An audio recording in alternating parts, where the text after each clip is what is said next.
Sebenarnya masih banyak banget dalam pikiranku ini yang mengganjal tentang silsilah keluarga di JoJo Bizarre Adventure. Apalagi dari perpindahan dari timelinenya Phantom Blood ke timelinenya Steel Ball Run. Walaupun jika kita lihat gitu ya, sangat jelas banget jika isian timelinenya SBR itu nggak jauh berbeda dengan timelinenya Phantom Blood. Dengan pengakuan Araki sendiri juga jika dia memang ingin mengulang kisah tentang JoJo. Oke, kita mulai aja penjelasannya dan pembahasannya. Semoga aku ngejelasinnya ini nggak ribet. Dan semisalnya kalau ada kesalahan tolong dikoreksi di komentar. Araki menjelaskan jika JoJo Part 7 bisa dibilang mengulang kisah Jonathan dan Zeppeli secara lebih luas. Tapi sekarang aku bertanya-tanya, kenapa Johnny Part 7 ini sangat bertolak belakang jauh dengan Jonathan Part 1? Ketika kita melihat Josuke di Part 8, dia tidak ada bedanya dengan Josuke di Part 4. Walaupun sifat Josuke di Part 4 itu sedikit kekanak-kanakan karena dia masih bocah sekolahan lah. Johnny dan Jonathan memiliki banyak perbedaan seperti sifat, penampilan, kemampuan, dan lain-lain. Dan tentu saja hal ini membuat kita merasa jika Johnny dan Jonathan sangatlah berbeda. Mungkin hal ini tuh terjadi karena Araki juga melihat beberapa pendapat fansnya jika JoJo Part 1 sangat membosankan. Buat aku pribadi dan mungkin saja buat kebanyakan orang-orang, JoJo Part 1 adalah JoJo yang paling membosankan. Dengan hal yang membosankan di JoJo Part 1 ini, Araki ingin menuliskan Jonathan lagi, tetapi tidak dalam identitas Jonathan, melainkan identitas Johnny. Karena jika Araki membawa Jonathan lagi secara gamblang, pembaca tidak akan bisa move on dari kejadian Jonathan di part 1. Inilah kenapa Araki meminta maaf untuk meninggalkan timelinenya Phantom Blood. Karena menurut pandanganku, Araki ingin merubah banyak hal tentang JoJo Bizarre Adventure. Karena kita tahu jika JoJo adalah manga series tahun 80-an, yang mana build cerita JoJo part 1 ini bakal selaras dengan series-series pada zamannya. Dan tentunya selama Araki menjadi autor, dia pasti mengalami proses berkembang dalam membuat cerita. Sehingga Araki memutuskan untuk memperbarui cerita JoJo dengan timeline SBR. Johnny dan Giro Zeppeli adalah perwujudan dari Jonathan dan Antonio Zeppeli, tetapi dengan kisah persahabatan layaknya Joseph dan Caesar. Jadi bisa dibilang pengkarakteran JoJo Part 7 adalah hasil percampuran karakter JoJo Part 1 dan Part 2. Makanya mereka diberi nama Johnny dan Giro supaya tidak mewakili siapapun di Part 1 dan Part 2. Kemudian tentang istrinya Johnny, yaitu Rina Higashikata, yang sebenarnya tidak jauh berbeda juga dengan Erina di Part 1. Tapi hebatnya Erina di sini datang mewakili dari keluarga Higashikata, sehingga bisa dipastikan jika Araki ingin menyusun secara tertata terkait keluarga di JoJo.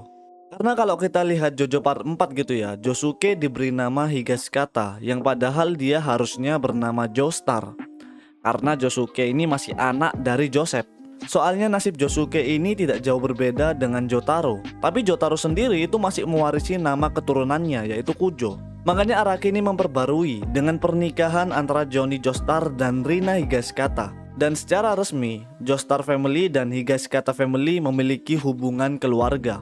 Jadi timelinenya Phantom Blood itu memisahkan JoJo dalam nama keluarga, sedangkan timelinenya SBR sampai JoJo Leon itu bertujuan untuk menggabungkan silsilah keluarga JoJo secara tertata dan jelas. Dan juga nama keluarga Kujo yang diwariskan kepada Jotaro hingga ke Jolin, di mana kedua karakter utama JoJo ini membawa nama keluarga yang tidak memiliki kejelasan asal-usulnya.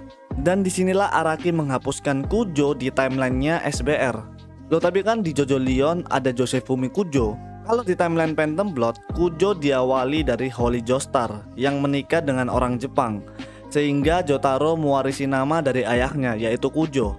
Nah, di timelinenya SBR ini, atau tepatnya di JoJo Leon, ada Holy Joestar juga dan menikah dengan orang Jepang juga, tapi pria itu bernama Yoshiteru Kira. Pernikahannya Holy dan Kira Yoshiteru ini melahirkan dua orang anak bernama Kira Yoshikage dan Kei Nijimura. Nah, Jotaro ini di mana? Nah, posisinya Jotaro ini diambil sama Kei Nijimura. Walaupun sebenarnya aku tahu gitu kalau Nijimura diambil dari nama Okuyasu.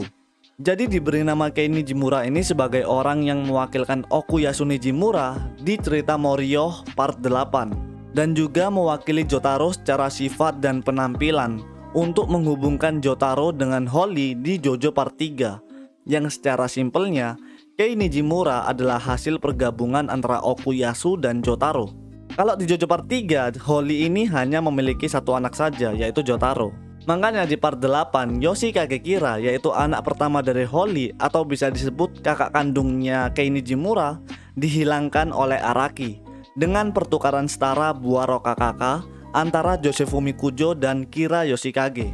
Dengan penggabungan Josefumi dan Kira Yoshikage, muncullah Josuke yang kemudian diangkat menjadi keluarga Higashikata. Otomatis Kujo dan Higashikata menjadi satu darah dengan keluarga Joestar. Bener kan? Makanya aku bilang Araki ini menyusun keluarga Jojo di timeline Steel Ball Run. Terus apakah Jotaro ini udah nggak ada lagi di timelinenya SBR? Bisa jadi iya, bisa jadi tidak. Karena menurutku beberapa karakter utama Jojo ini kebanyakan dijadikan cameo di Jojo Part 8. Contohnya seperti tadi, Kei Nijimura menjadi perwakilan dari Jotaro. Dan juga Kato Higashikata, yang kalau aku simpulin Kato ini perwujudan dari Jolin Kujo, dimana dia ini masuk penjara dengan sebuah tuduhan pembunuhan. Jadi layaknya Jolin Kujo lah. Dan juga warna rambut dan gaya rambut Kato ini mirip banget dengan Jolin.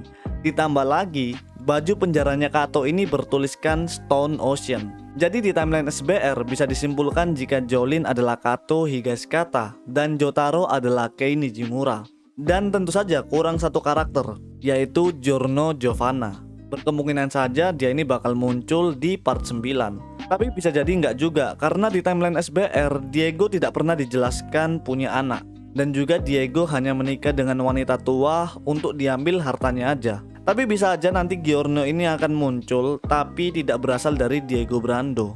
Mungkin aja dari sisilah lain. Karena bisa aja gitu kan nasibnya kayak Kei Nijimura atau Kato Higashikata. Tapi itulah dia ribetnya keluarga di JoJo Bizarre Adventure. Aku sendiri nih pas baca masih banyak penasaran gitu tentang JoJo. Dan aku juga nggak mau penasaran sendirian, makanya aku buat konten ini. Misalnya ada kesalahan bisa dikoreksi di kolom komentar. Kadang-kadang aku juga salah ngomong gitu penyebutan dan segala macamnya. Oke, cukup sekian dulu, semoga terhibur. Aku Jen TMM, see you next video.